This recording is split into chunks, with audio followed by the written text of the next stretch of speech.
আসসালামু আলাইকুম। আজকে কোয়ালিটি কন্ট্রোলের কি কাজ এবং এদের কি ধরনের কাজ সম্পূর্ণ করতে হয় সে নিয়ে আলোচনা করব।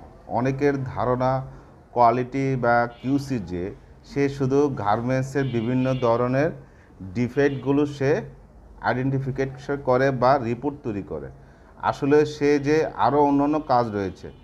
দেখা যাচ্ছে যে একটি ফেব্রিক যখন গার্মেন্টস ফেব্রিক যখন ইন হাউস হয়েছে, একজন কোয়ালিটি ডিপার্টমেন্টের সেই ফেব্রিকগুলো চেকিং করে যে তার ফেব্রিকে কোনো সমস্যা আছে কি না। কারণ ফেব্রিক তৈরি করার আগে যে ফেব্রিক কাটা হবে সেই ক্ষেত্রে আপনাকে ফেব্রিকের কোয়ালিটিটা ইনশিওর করতে হবে কোয়ালিটি কন্ট্রোলারকে।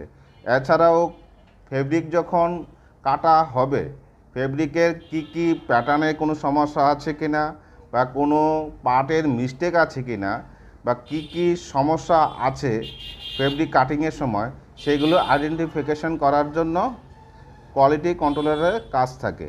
এছাড়াও অনেক সময় দেখা যাচ্ছে যে সুইংয়ের ক্ষেত্রে বিভিন্ন ধরনের সমস্যা থাকে এবং অপারেটর যে কাজ করছে সে অনুযায়ী সে ঠিকমতো কাজ করছে কি না, মেজারমেন্ট ঠিক রেখে সে সুইং করছে কি না, বা লেভেল বা লুজ থ্রেডগুলো ঠিকমতো কেটে দিচ্ছে কি না, সেইগুলো কোয়ালিটি কন্ট্রোলারের কাজ। এছাড়াও কোয়ালিটি কন্ট্রোলাররা দেখা যাচ্ছে যে ফিনিশিংয়ের বা আয়রনিংয়ের ক্ষেত্রে অনেক সময় তারা দেখে যে তার ঠিকমতো আয়রন করছে কি না, বা ওয়াশ করার সময় সে কোয়ালিটি কন্ট্রোলাররা চেক করে যে তার কোয়ালিটিগুলো ঠিক রেখে ওয়াশ করছে কি না।